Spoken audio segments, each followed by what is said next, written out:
Λευκωσίας και επί τη ευκαιρία της Παγκόσμιας Μέρας Τουρισμού θα ήθελα να σας καλωσορίσω στον περίπατο Λευκωσίας με το τρενάκι και να σας ευχηθώ μια πολύ όμορφη μέρα. Ladies and gentlemen, on behalf of the Tourist Board of Lefkosia, I would like to welcome you to our city tour.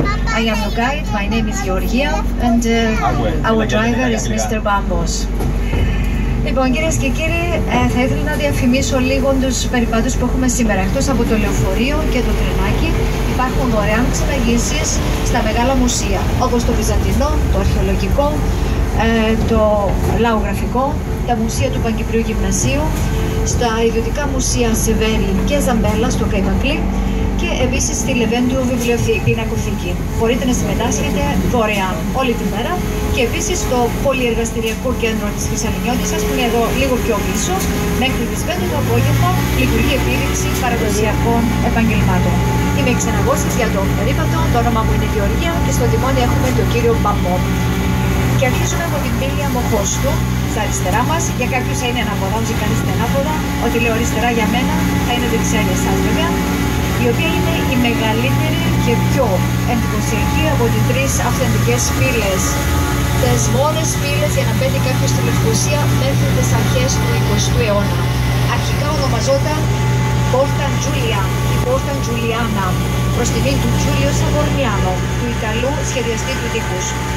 Ladies and gentlemen, we start our city tour from the Famagusta Gate, the largest and the most impressive one of the three original entrances, the original gates to the city wall until the early 20th century. Known as Famagusta Gate today, originally as Porta Giulia or Porta Giuliana, after the name of Giulio Savorniano, the Italian engineer of the Venetian wall. As you can see, we are driving on top of the wall. On our left hand side is the moat.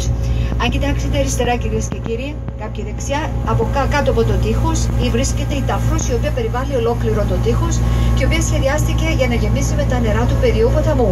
Αν όμως σκεφτείτε ότι οι Οθωμανοί έβαλαν καλοκαίρι Ιούλιο του 1570, ο περιός ήταν στεγνός, άρα ποτέ δεν υπήρξε ροή νερού στην τάφρο. Και αριστερά επίσης βλέπετε τον προμαχώνα ποδοκάταρο, πάνω στον οποίο βρίσκεται το μνημείο της Ελευθερίας. Ladies and gentlemen, just below on the left is the moat which surround the wall, and one of the bastions on our left known as Podokataro, where you can see the Liberty Monument, which is a memorial to the Cypriots who fought for the independence of Cyprus. They fought against British colonial rule. Το Μνημείο Ελευθερίας είναι έργο του Ελλαδίτη γλύπτη Γιάννη Νοταρά και είναι αφιερωμένο στους αγώνες του Κυπριακού λαού για απελευθέρωση από βρετανικό ζυγό. Η γυναικεία μορφή ψηλά είναι η προσωποποίηση της ελευθερίας. Σε δεύτερο επίπεδο, δύο αντάρτες της ΕΟΚΑ ανοίγουν την πύλη της φυλακής με το τέλος του αγώνα, ελευθερώνοντας στο τρίτο επίπεδο τους κρατούμενους που είχαν συλληφθεί από την απικιακή κυβέρνηση. Βγαίνουν από τη φυλακή μορφές που συμβολίζουν ολόκληρο το λαό. Θέλοντας να πει ότι όλος ο λαός, αντιπροσωπεύουν μάλλον όλο το λαό, όλος ο λαός συμμετείχε. Τώρα αν κοιτάξετε αριστερά έχουμε μια ανασκαφή. If you look to the left hand side, you can see an excavation site. That's the position of the cannons which defended Lefkosia. Εδώ είναι η θέση που τοποθετήθηκαν στην πολιορκία της πόλης από τους Οθωμανούς τα κανόνια. Η ανασκαφή έφερε στο φως σπασμένα όπλα και πανοπλίες της εποχής, καθώς και αποκεφαλισμένους σκελετούς και κάποια νομίσματα, ψεύτικα νομίσματα που δόθηκαν σαν πληρωμή στους στρατιώτες με την ευχή να, αφού όλα πάνε καλά, να ανταλλαγούν μετά με πραγματικό νόμισμα. The excavation site yielded many artifacts of the siege of Lefkosia by the Ottomans. The siege lasted 40 days, and the excavation yielded weapons, armors, and also some beheaded skeletons of the defenders of Lefkosia. Έχουμε φτάσει στο άνοιγμα Κολοκάση, ένας από τους δρόμους που κατασκευάστηκαν αρχές του 20ου αιώνα προς τα έξω, γιατί ήδη άρχισε να αναπτύσσεται τότε η Λευκωσία εκτός των τυχών. Ονομάζεται του Κολοκάση γιατί παλιά εδώ δεξιά υπήρχε καφενείο, το οποίο είχε κάποιος που είχε το όνομα Κολοκάσης, ο Κώστας Κολοκάσης, και το οποίο άνοιξε το 1914. We just passed one of the openings to Major Lefkosia, being constructed on top of the wall early in the 20th century when Lefkosia expanded outside the city wall. Just next to us on the left, you can see the training field of Olympiakos, one of the soccer teams of Lefkosia. Η Ακαδημία Ποδοσφαίρου του Ολυμπιακού Λευκωσία στην Ταφρό, δίπλα μας αριστερά, σήμερα αριθμεί κάπου 150 παιδιά. Και αριστερά επίσης βλέπουμε ένα από τους 11 προμαχώνες, τον προμαχώνα Κωνσταντζα. Looking now to the left hand side, you can see one of the 11 heart-shaped bastions on the circle of the wall. Each bastion bears the name of the wealthy family which granted money for the construction of the Venetian walls in order to defend Lefkosia against the Ottomans, who finally invaded in the year 1570, and following a 2-month siege, the Ottomans conquered Lefkosia and consequently the whole of Cyprus.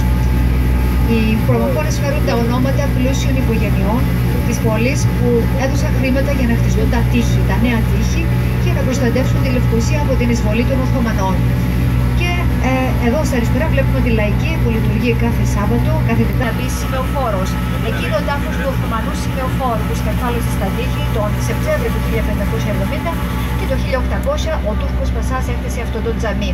Είναι το μόνο τζαμί της Λευκοσίας που χτίστηκε σαν τζαμί και όχι εκκλησία που μετατράπηκε.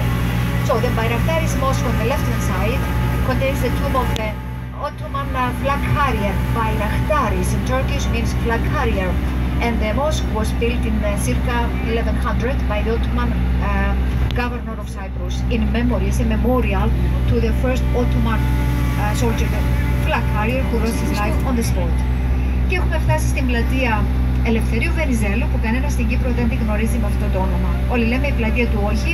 Το Συντριβάνι στην πλατεία έχει το σχήμα του ενετικού τείχους. Ένας κύκλος με 11 προμαχώνες σε κανονικά διαστήματα. Όλοι έχουν το ίδιο σχήμα, σχήμα καρδιάς.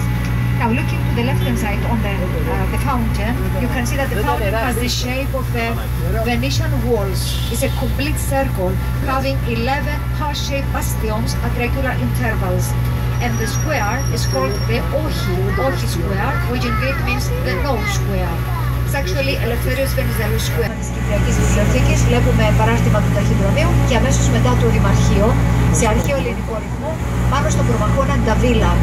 Το Δημαρχείο χτίστηκε αρχικά σαν night club, οικογενειακό καμπαρέ, το 1930 με το όνομα Luna Park. Και για μερικά χρόνια φιλοξένησε αργότερα τα γραφεία της ποδοσφαιρικής ομάδας ΑΠΟΕΛ. Και το 1944, με απόφαση του τότε Δημάρχου, του Θεμιστοκλή Δέρβη, μεταφέρθηκαν εδώ τα γραφεία του Δημαρχείου. Now looking to the left hand side, you can see next to us, in neoclassical style, the municipality of Lefkosia.